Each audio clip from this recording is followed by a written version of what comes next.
महिलाओं को देर तक काम करने के लिए रोकने के लिए बात होती है, या उनको ओवर टाइम काम करने के लिए कहा जाता है प्राइवेट स्थलों पर और उनका पैसा देने की बात कही जाती है पर दिया नहीं जाता, या फिर उनसे कहा जाता है कि आप बॉस के साथ में ट्रिप पर जाओ, टूर पर जाओ और वहाँ पर आपके साथ छेड़छाड़ होती है। कि कार्यस्थल पर यदि लैंगिक विभेद होता है तो उसका असर महिला की परफॉर्मेंस पर भी पड़ता है, उसके सामाजिक जिम्मेदारी पर भी पड़ता है, उसकी पारिवारिक जिम्मेदारी पर भी पड़ता है और उसको मानसिक रूप से और शारीरिक रूप से भी परेशान होना पड़ता है। लेकिन वर्ष 2013 में इस कानून के आने के बाद से काम करने वाली महिलाएं अपने आप को ज़्यादा सुरक्षित मानती हैं। जहाँ 10 या 10 से अधिक लोग काम करते हैं और वहाँ महिलाएं काम करती हैं, वहाँ पर कार्यस्थल पर उत्पीड़न के इस कानून को लागू करने के प्रावधान है। आज की तारीख में हम देखते हैं कि शासकीय विभागों में तो फिर भी इनका गठन हुआ है आंतरिक परिवार समिति का। लेकिन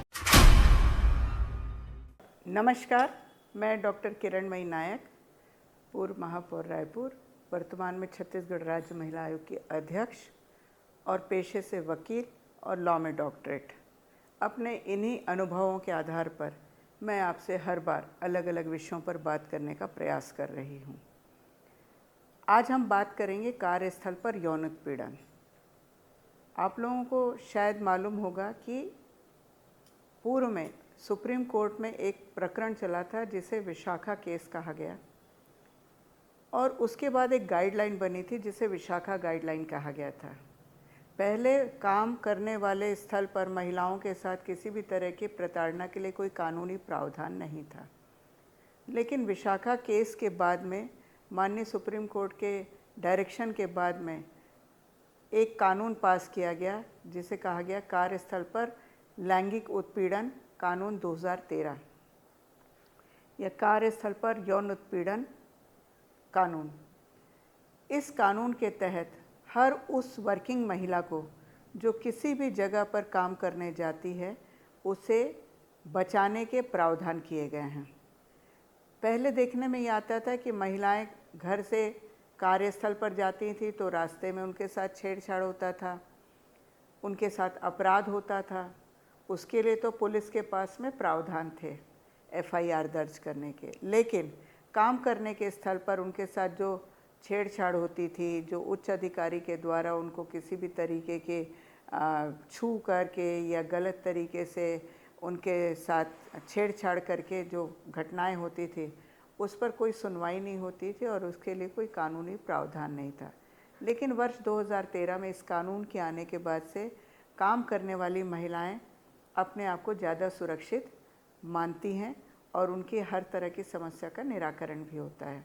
मूल रूप से इस कानून में महिलाओं को 5 बिंदुओं पर संरक्षण है जिसे मैं आप सबको पढ़कर बताना चाहूँगी। पहला है फिजिकल कांटेक्ट एंड एडवांसेस। यदि किसी महिला के साथ में शारीरिक संपर्क या उसे कोई लालच दे करके उसके साथ किसी भी तरह की छेड़छाड़ किया जाता है, उसके लिए इसमें प्रावधान है। ए डिमांड और रिक्वेस्ट फॉर सेक्सुअल फेवर्स। यदि कोई पैसा दे करके या किसी तरीक़े का लाभ दे करके, प्रमोशन दे करके उसके साथ कोई सेक्सुअल रिलेशन बनाता है, उसके लिए भी इसमें प्रावधान है।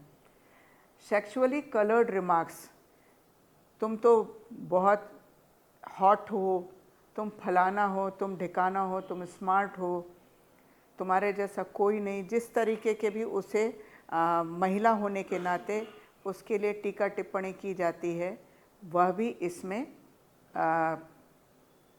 सज़ा के योग्य है।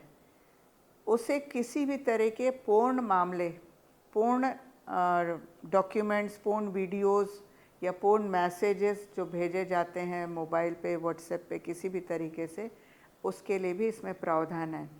Any other unwelcome physical, verbal और नॉन वर्बल कंडक्ट और सेक्सुअल नेचर, किसी भी तरीके से प्रत्यक्ष या अप्रत्यक्ष रूप से उसे सेक्सुअल तरीके से हैरेस करने के लिए भी इसमें प्रावधान है। अब कार्यस्थल पर यौन उत्पीड़न किस किस तरीके से हो सकता है? अमूमन महिलाएं, बड़े ऑफिसर ग्रेड पर महिलाएं कम होती हैं, लेकिन सामान्यतः क्लरिकल डिपार्टमेंट या किसी दुकान में सेल्स गर्ल या टीचर और इस तरीके के जो छोटे छोटे काम हैं इनमें महिलाओं की तादाद ज़्यादा है और ऐसी हर जगह पर महिलाओं के साथ ऐसे छेड़छाड़ की संभावना रहती है। तो ये 5 स्ट्रिक्ट बिंदु हैं। इसमें यदि किसी महिला के साथ कोई भी तरीके का अभद्र व्यवहार या अश्लील हरकत या उनके साथ सेक्सुअल रिलेशन का या प्रलोभन देने की बात आती है, पोर्न मैसेजेस की बात आती है, तो कोई भी महिला शिकायत कर सकती है। अब इसमें 2 तरीके के मेजर डिफरेंस हैं। पहला, कोई भी ऐसा कार्यस्थल जहाँ पर 10 या 10 से अधिक कर्मचारी काम करते हैं, तो उस हर ऑफिस में, कोई ज़रूरी नहीं है कि वो सरकारी ऑफिस हो, प्राइवेट ऑफिस, हॉस्पिटल, उद्योग, आपके मॉल या बड़े कोई भी स्टोर्स, होटल, रेस्टोरेंट, सभी जगह जहाँ 10 या 10 से अधिक लोग काम करते हैं और वहाँ महिलाएं काम करती है, वहाँ पर कार्यस्थल पर उत्पीड़न के इस कानून को लागू करने के प्रावधान है। और उसके लिए ऐसे हर संस्थान को अपने यहाँ एक कमेटी बनानी पड़ती है। जो सीनियर मोस्ट महिला का वर्किंग है वो अध्यक्ष होगी और 5 सदस्यों में से आधे से अधिक महिलाएं होंगी और बाकी पुरुष सदस्य भी उसमें हो सकते हैं। ये 5 सदस्यीय कमेटी का पूरा नाम, मोबाइल नंबर, उनका एड्रेस, एक पूरा पोस्टर डिज़ाइन होगा और उस ऑफिस के मेन डोर पर इसे लगाना अनिवार्य, कंपलसरी है। और किसी जगह पर यदि 1, 2, 3, 4 लोग काम करते हैं और वहाँ पर महिलाएं काम करती हैं, तो ऐसी सभी महिलाओं की शिकायत जिला कलेक्टर के यहाँ पर की जाती है। वहाँ पर एक स्थानीय परिवाद समिति का गठन होता है, जो जिला कलेक्ट्रेट में कोई भी सीनियर मोस्ट महिला अधिकारी है वो उनकी अध्यक्ष होगी और उसी तरीके से 5 सदस्यीय कमेटी बनेगी। अब किस किस तरीके से ऐसे उत्पीड़न होते हैं? अमूमन महिलाओं को देर तक काम करने के लिए रोकने के लिए बात होती है या उनको ओवर टाइम काम करने के लिए कहा जाता है प्राइवेट स्थलों पर और उनका पैसा देने की बात कही जाती है पर दिया नहीं जाता, या फिर उनसे कहा जाता है कि आप बॉस के साथ में ट्रिप पर जाओ, टूर पर जाओ और वहाँ पर आपके साथ छेड़छाड़ होती है। आप बिज़नेस टूर में आपके साथ दिक्कत होती है या आपको ऑफिस बुला करके देर रात तक काम कराना है तब आपके साथ छेड़छाड़ हो सकती है। किसी भी तरह की घटना स्थल पर या ऐसे मामलों पर वर्किंग लेडीज़ के लिए ये कानून बहुत ही इफ़ेक्टिव है। बहुत छोटी सी ये पुस्तक है, हार्डली 25-50 रुपये में पुस्तक आपको मिल जाएगी लॉ बुक स्टोर से। आपको इस बुक को लेकर के पढ़ना चाहिए और आपको अपने अधिकारों के प्रति जागरूक होना चाहिए। कार्यस्थल पर जब यौन उत्पीड़न की कोई भी महिला शिकायत करती है तो ये कमेटी उस पर जांच की प्रक्रिया करती है। दोनों पक्षों को अपने अपने गवाह सबूत के साथ वहाँ उपस्थित होना पड़ता है और उसके बाद वो निराकरण कर सकते हैं। यदि सरकारी कार्यालय है तो ऐसी स्थिति में अमूमन ये होता है कि जो पुरुष सदस्य है, महिला सदस्य हैं, दोनों के बीच में बातचीत यदि सुलह के रास्ते पर आती तो भी दोनों का अलग अलग जगह तबादला कर दिया जाता है। अमूमन एक व्यक्ति को वहाँ से हटा ही दिया जाता है। लेकिन प्राइवेट हॉस्पिटल्स, उद्योग और ऐसी जगहों पर उसके लिए आपसी सामंजस्य से रास्ता निकालने का प्रयास किया जाता है या फिर उसके खिलाफ एफआईआर भी की जाती है। कार्यस्थल पर यौन उत्पीड़न का एक मामला, बहुत ही संवेदनशील मामला हमारे देखने में आया था, जिसमें एक बहुत उच्च पुलिस अधिकारी ने एक महिला कांस्टेबल के साथ लगातार 3-4 साल तक फ्लर्टिंग किया था और जहाँ जहाँ उसकी ड्यूटी होती वहाँ वहाँ वो अधिकारी जाते या अपने दौरे के समय में उनकी ड्यूटी लगवा लेते थे। उसे पर्सनल एक अलग मोबाइल नंबर से उसे मैसेज भी करते थे।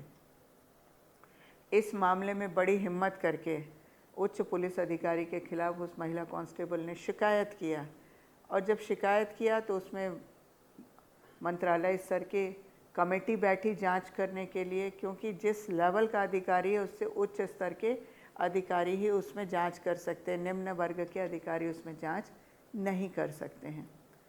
इस मामले में जो जांच हुई थी, जैसे ही शिकायत हुई थी तो तत्काल उनका एक पर्सनल मोबाइल नंबर था, उस मोबाइल के गुम होने की रिपोर्ट जो व्यक्ति ओनर था उसने दर्ज कराई। लेकिन जब जांच किया गया, आज तो साइबर क्राइम और सारी चीज़ों में मोबाइल की लोकेशन ट्रेस हो जाते हैं, तो उस प्रकरण में भी मोबाइल के लोकेशन ट्रेस किए गए। तो वास्तव में जिस आदमी ने गुम होने की शिकायत किया था, वो आदमी तो उसका ओनर था ही नहीं, नाम उसका था, लेकिन मोबाइल वास्तव में वह उच्च पुलिस अधिकारी उपयोग कर रहे थे। और जिन जिन जगहों पर वो दौरे में जाते थे, उनके अपने सरकारी नंबर के साथ वह पर्सनल नंबर भी उन्हीं जगहों पर, उन्हीं सर्किट हाउस में, उन्हीं रेस्ट हाउस में वो पाया गया था। इन सारी जांच के बिंदुओं के आधार पर उनके खिलाफ एफआईआर दर्ज करने का भी ऑर्डर किया गया था। तो मैं आप सबको सिर्फ यह बताना चाहती हूँ कि कार्यस्थल पर यौन उत्पीड़न के मामलों में आपको शिकायत करने की आवश्यकता है। जब तक आप शिकायत नहीं करेंगे तब तक के कोई कार्रवाई नहीं होगा। अपनी लड़ाई हर महिला को खुद लड़ने की आवश्यकता है और इसमें कार्रवाई होती है। इसमें समय भी बहुत ज़्यादा नहीं लगता है। और आंतरिक परिवाद समिति इसमें एक विषय है। जो कमेटी गठन होती है उसका नाम है आंतरिक परिवाद समिति, और जो कलेक्टर के अधीन होती है उसे कहा जाता है स्थानीय परिवाद समिति। और ये कोई ज़रूरी नहीं कि केवल शासकीय विभागों में हो। हर तरह के संस्थान, चाहे शासकीय हो, अर्धशासकीय हो, गैर शासकीय हो, उद्योग हो, हॉस्पिटल हो, मॉल हो, बड़े शोरूम्स हो, हर जगह पर इसका उपयोग करना अनिवार्य है और उन्हें इसका डिस्प्ले करना भी अनिवार्य है। आज की तारीख में हम देखते हैं कि शासकीय विभागों में तो फिर भी इनका गठन हुआ है आंतरिक परिवाद समिति का, लेकिन अमूमन लोग इससे जानकारी नहीं रखने के कारण इसका उपयोग नहीं करते हैं। और जब महिलाओं को परेशानी होती है, क्योंकि कार्यस्थल पर यदि लैंगिक विभेद होता है तो उसका असर महिला के परफॉर्मेंस पर भी पड़ता है, उसके सामाजिक जिम्मेदारी पर भी पड़ता है, उसकी पारिवारिक जिम्मेदारी पर भी पड़ता है और उसको मानसिक रूप से और शारीरिक रूप से भी परेशान होना पड़ता है। इन सब चीज़ों से बचाने के लिए इसे बनाया गया है। इसमें जब आंतरिक परिवाद समिति का गठन हो जाता है तो उसके अध्यक्ष और सदस्य मिल करके महिला की शिकायत का समाधान करते हैं। और जिन जगहों पर 10 से कम कर्मचारी होते हैं वहाँ पर जिला कलेक्टर के अधीन स्थानीय परिवाद समिति इन मामलों का निराकरण करती है। अमूमन इस तरह के प्रावधान के लिए अभी लोगों में अवेयरनेस नहीं है। शासन स्तर से भी अवेयरनेस की प्रक्रिया बहुत कम किया जा रहा है। इस कानून को वास्तव में मैंडेटरी होना चाहिए था, लेकिन ये मैंडेटरी नहीं है। इस कारण कहीं ना कहीं अब भी महिलाओं को इसका भरपूर उपयोग और फ़ायदा नहीं मिल पा रहा है। ज़रूरत है इस पर अवेयरनेस बढ़ाने की। जिला कलेक्टर ऐसे किसी भी संस्थान पे छापामार कार्रवाई कर सकते हैं जहां पर 10 या 10 से अधिक लोग काम करते हैं और महिलाएं हैं और वहां आंतरिक परिवाद समिति का गठन नहीं हुआ है। तो इसलिए हम इस वीडियो के माध्यम से महिलाओं से अनुरोध करते हैं कि वो अपने ऐसे संस्थानों पे बाकायदा एप्लीकेशन दें कि उनके आंतरिक परिवाद समिति का गठन अनिवार्य रूप से किया जाए, और यदि वो नहीं करते हैं तो इसकी सूचना जिला कलेक्टर को दिया जाए। आप यदि एक अवेयरनेस का काम करती हैं तो इसका फ़ायदा बहुत सारी महिलाओं को मिलेगा और शासन प्रशासन भी इसमें जागरूक होगा। यदि कलेक्टर के द्वारा छापामार कार्रवाई की जाती है तो वो 50,000 रुपये तक का अर्थदंड उस पर लगा सकते हैं। परंतु इसके लिए एक अभी सोशल मूवमेंट चलाने की आवश्यकता है कि हर वर्किंग प्लेस पर, चाहे मीडिया हो, चाहे किसी भी तरह के संस्थान हों, उन सभी संस्थानों को अपने यहाँ इस तरीके के आंतरिक परिवाद समिति का गठन करना चाहिए और उसका डिस्प्ले करना चाहिए कि यहाँ पर महिलाओं के साथ किसी भी तरीके का यौन शोषण नहीं किया जाता है और करने वाले के ऊपर में कड़ी कार्रवाई की जाती है। आप सब इस वीडियो को पूरा शुरू से लेकर अंत तक ज़रूर देखें और इसमें यदि आपके कोई डाउट्स हैं तो उसके लिए आप हमें कमेंट में क्वेश्चन भेज सकते हैं। हम कोशिश करेंगे उसका जवाब देने की। और आप सबको यदि ये वीडियो पसंद आए हो तो आप इसे लाइक करें, सब्सक्राइब करें और ज़्यादा से ज़्यादा लोगों तक शेयर करें। धन्यवाद।